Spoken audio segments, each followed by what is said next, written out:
We're not going to be able to hear from our Tika contingent, or the ladies from Costa Rica, but in a sense it's a good thing. It's because they're so busy here seeing so many people, and that's good news because there's a terrific struggle shaping up in Costa Rica. We're going to be discussing the issue head on in the next section of the course, which is the whole question of globalism.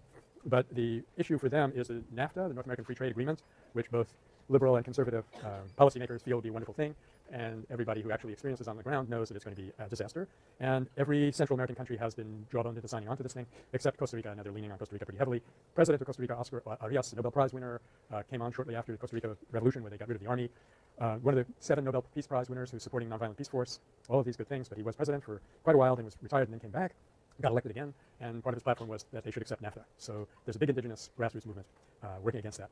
So I won't need your services today, Sam or Nubia, for translation, but what we're going to do instead is move now into the next unit. We've been talking about specifically insurrectionary struggles, and I want to follow up just very slightly with the Serbo-Croatian area and the film that we saw, Bringing Down a Dictator. The people at the Center for International Center for Nonviolent Conflict, ICNC, who come to this with a great advantage, having a multimillionaire supporter. This is an important educational institution now, and they are hooked up with Steve York, and they made all of they made all the films that were part of the Force More Powerful series, and that was a very big breakthrough because it was the first time nonviolent film series was shown on public television in the U.S. Highly entertaining. Then they spent 3 years, hi Marcella, developing this DVD, which is the world's first nonviolent strategy video game. I've tried to play it, but A, I'm too old, and B, it seems to be a very complicated game. The hope for this was not that they would make millions of dollars and appear on Netflix and YouTube and all of these things. The actual reason for producing this game was that when you have an insurrection that gets started and you have people who don't know how to run it, which is fairly typical, here, plug in your parameters and we'll give you the strategy, or we'll at least help you to derive the strategy. I don't know that has happened yet, but if and when it does, it'll be the first time that a nonviolent insurrection succeeded that was based on a video game. Why not? I mean, video games are based on reality. Why shouldn't reality be based on video games? And they also produced a player's guide for version 1.0. And if any of you guys are interested, you can take this out, give them some feedback, be part of the beta testing, and just flip through this and see how they've done it. It's all based on the Balkans and Eastern Europe and those kinds of conditions. And they didn't say anything in there about third-party nonviolent intervention. I told them that, and they said, you're absolutely right, but it was too late. They also produced this CD, lots of show and tell today. They also produced this CD, which is just basically a list of resources on nonviolent conflict. And Freedom House, which is not, what do we say? I'm trying to think of a delicate way to put this. They're not flaming radicals, Freedom House. You get it? They produced this very thorough political science type surveys of nonviolent versus violent transitions to democracy. And they give you tons and tons of data here, and they're able to demonstrate at least one very important thing. I'm looking for some of their really spectacular charts. Yeah, so you can see how quantitative this really is. This is science.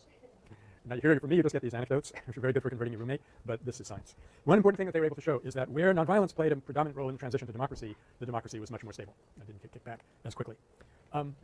Unfortunately, if you read some of the journalistic accounts that have now become part of my recent history on that event that you saw the film about, they will say things like, a mob descended on Belgrade. So absolutely no consciousness that there was training, that people knew that they were coming up to a nonviolent moment. You saw that scene in the apartment house with that final pep talk. This is your protest. This is what we've been waiting for. This is a nonviolent moment. They go up and do it. They went out and did it perfectly. Practically no injuries. They call it child's play, but anyway, practically no injuries. Spectacularly successful nonviolent uprising based on almost a year of training, and all the journalists can say is it was a mob. However, we are going to change all of that. I've been trying for a long time to arrange for fellowships at School of Journalism for PAX graduates. So if you know somebody who has a lot of millions of dollars, send them our way. You do that anyway, anytime. No need to be apologetic about it. This is all going to change in September. And why? Because in September, the Serbo-Croatian translation of Search for a Nonviolent Future will be published. I don't even know what the title is going to be. I actually find that out. And I'm going to go over there and do a 5-city tour and really get this thing launched. I'm going to put a lot of free copies, I don't know how I feel about that, in the hands of students, and then just be selling the rest of it. So watch for very different 2007, or 2008 anyway.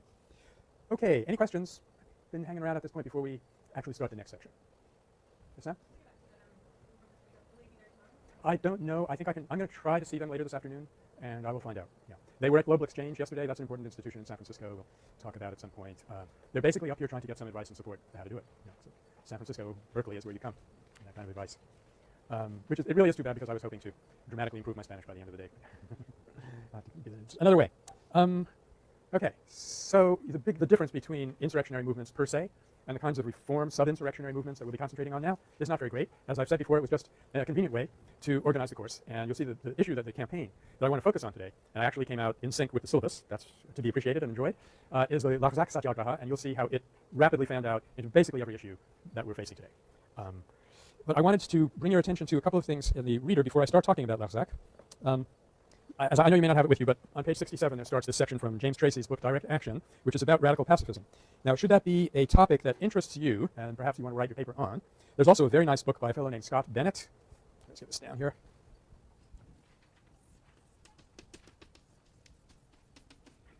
It's called Radical Pacifism, and the subtitle is The War Resisters League and Gandhian Nonviolence in America, 1915 to 1963. At Syracuse University Press, there was a very substantial nonviolence component in the Peace and Conflict Studies program at Syracuse, long before there was one at Berkeley, actually. I'm embarrassed to admit. So, but I wanted to just outline a couple of things that Taylor points out, Tracy, points out. In the 1940s, he starts off a small but dauntless movement whose adherents termed themselves radical pacifists, emerged out of the conscientious objector population of World War II.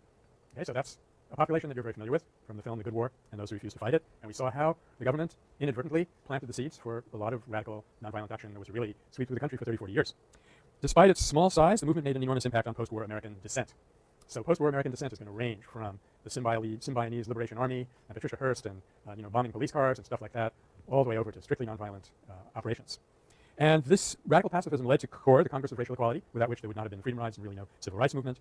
The War Resisters League, WRL, which has been holding up the torch for pacifism specifically, that is anti-war militancy in Europe and America. Ever since then, it's one of the longest running peace organizations that's in existence, probably second only to International Fellowship of Reconciliation, which also got started then. And CNVA, the Committee for Nonviolent Action, did a lot of demonstrations and protests and civil disobedience actions at nuclear power plants and was on hand to help spark plug anti-Vietnam movements. Okay, these groups would stamp post-war American dissent with certain characteristics. So I picked this introduction here because it's like the most succinct way of describing what that movement was all about. And here are the characteristics. A tactical commitment to direct action. A tactical commitment as opposed to a deeply theoretical commitment to direct action. An agenda that posited race and militarism instead of labor as the central social issues in the United States. So my parents' generation in the 20s and the 30s is characterized by a framework in which it's class struggle. It's the poor working stiffs against what they called in Italy the industriali, capitalism. And all the folk music that I grew up on, I played in Greenwich Village. If you twist my arm, maybe I'll bring my guitar here one day. Probably not. It was all, Pete Seeger and Woody Guthrie and all of those heroes, which was derailed by Bob Dylan into a rather different kind of protest and consciousness. We didn't actually like Bob Dylan. We thought he would never get anywhere. And guess what? We never got anywhere, and he became Bob Dylan. Well, what can you do? But clearly that era of the 20s and 30s was all dominated by the frame, using the term the way George Lakoff would use it, the frame of communism and socialism versus capitalism. Although you had people like John Kenneth Galbraith saying the difference that in capitalism, man exploits man, and in communism, it's exactly the other way around. In other words, it reorganizes who's doing the domination and the exploitation, but the system is still based on domination and exploitation. So the first attempt to change the frame, racism becomes much more important. Racism and, just to a lesser extent, unfortunately, I think, militarism.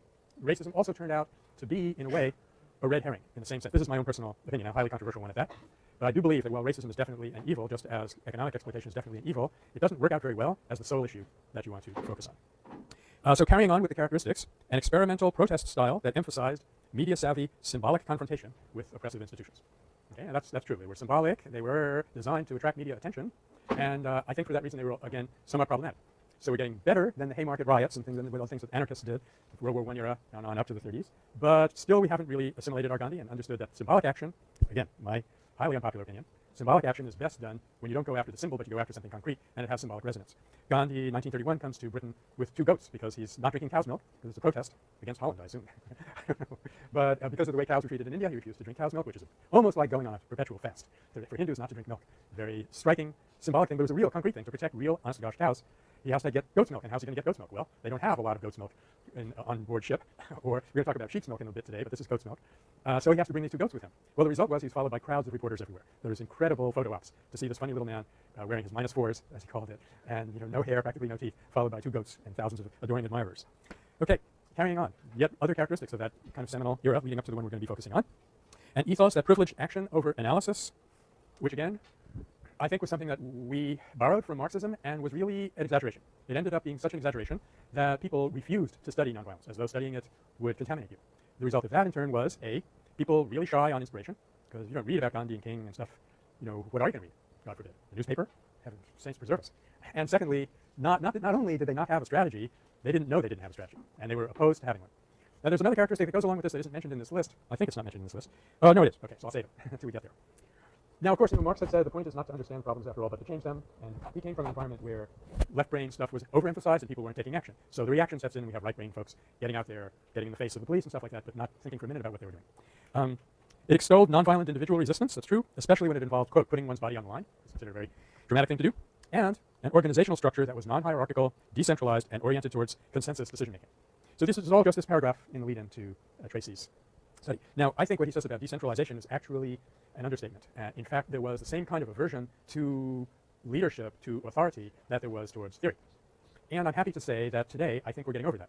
although that group that came and spoke to us a couple of weeks ago, which Amy so very correctly and usefully went up to chat with at the end, they represent to my mind a kind of holdover of this old style. So this is why in Pax 164A I spent a fair amount of time, in fact I think I repeated it several times, going over with you some of the elements of Gandhi's leadership style. Because it was neither I am the leader, you follow me no matter what, nor, oh, there is no leader, we're all just doing this together. He had a balance in there. And if you remember, when there was an intense conflict and people needed to act very efficiently, he said, I am your general, and I expect you to obey my orders implicitly. Now, does that sound to you like a nonviolent activist? But, he said, if you don't like me being your general, just say so. I'm happy to go up to the Himalayas and find a nice cave and a couple of goats and just, try to realize God. And never mind all this political stuff. So that's the difference. Not that the person shunned authority, but he did not cling to authority for his own personal uses. He didn't abuse it. And I think we're starting to discover that now. And it's interesting how sometimes even a single word can help when you're groping for some kind of concept. Because there are people in my generation totally rejecting leadership. And you look at some of the statements by the incumbent president of the United States, you can see why he might want to reject it. He actually said, as you know from seeing all of Michael Moore's movies, he actually said it would be a lot easier if this place were a dictatorship and I were the dictator. So clearly you don't want to go in that direction, but you eventually discover that just going in the opposite direction leaves you leaderless, and that's not too good either. So people in the 80s or late 80s started to grope for a concept that would kind of make this acceptable, and they came up with the word mentorship, which okay, whatever, I think it's a reasonable word. So finally there's a role again for people who are over 30. I mean, I myself was one of those who were going around saying, don't trust anybody over 30. And then on January 20th, 1967, I said, whoops, let's rethink this. So I was very happy that the word mentor could come back in, and one could use one's accumulated experience without being a fathead and trying to take over people's lives and dominate them. Okay, well, that was just by way of giving us a sort of historical background and run up to the movements we're going to be looking at now. And we're going to start with anti-militarism because that is probably the closest single issue to insurrection. Why do I say that? Because I think that in the minds of the conservative minds of most conservative people, whether they realize it or not, militarism and the well-being of their country, militarism and patriotism, are so fused that whether you're Republican or Democrat, you can't disentangle it. I'm speaking about the American situation. I think it's a little bit better in Europe. But this goes back thousands of years. And there even is a theory about the unsolved assassination of Martin Luther King that people tried to mess with him, that, the FBI was harassing him and things like that, while he was mostly about racism, which is one of the reasons that I say I bet racism isn't the key issue. I have other reasons for saying that too. So they tried to plant bugs in his hotel rooms and things like that and made life uncomfortable for him. They were not happy with him when he went north and started to talk about poverty. They weren't happy with him. But after April of '67, when he comes out against the Vietnam War and starts to say that he's going to organize a march on the Pentagon, he died. And there is one theory that states that hit was ordered when they felt that he was going against militarism, when he was going to interfere with the nation's ability to carry out the war in Vietnam. That's a horrible theory in every sense of the word. It's just pure speculation, but I bring it up here only to say that I think there is a plausibility to it, and that is that if you're against militarism in some form that looks serious, you are perceived to be being against the state. It's not a happy comment on what we think the state is, but what some people think the state is. So we turn our attention now. John, are you almost ready with that? Yeah, you may have to move or else. Yeah. Okay. Well, I think it exists everywhere. And after all, in the Middle East, it would be a little bit different because the dedication is not to the nation state, but to some overarching entity. I think it's a matter of degree. It's different in different places. But for example, I was staying in a pensione in Florence many years ago, and I'm sorry, John, I got you all started. And then, I found myself talking with the senora who was running the place. We were very good friends. She loved my daughter. She didn't know I was Jewish. So it turned out that everybody in the family had a completely different political position, and she was an unreconstructed Il Duce fascist. So to make conversation, aside from the fact that my Italian wasn't all that great, it made conversations a little bit difficult. But so one time I said, okay, why are you still in favor of Il Duce? And she said, I just wanted what was good for Italy. More violence, more militarism, more dehumanization, more exclusion will be good for the state. And if you don't ask me how or why. What really is going on, I think, is to be good for my ego. My ego is the state, therefore this will be good for the state. But if you remember, when we were talking about scapegoating in 164A, and I talked about the Roman institution of gladiatorial combats, there was a Roman philosopher who was asked, do you think the gladiatorial combats are good for the state? And he said, oh yes, they're very good. It's good to bring all of your violence to bear on one helpless individual or group. Good, in the short term.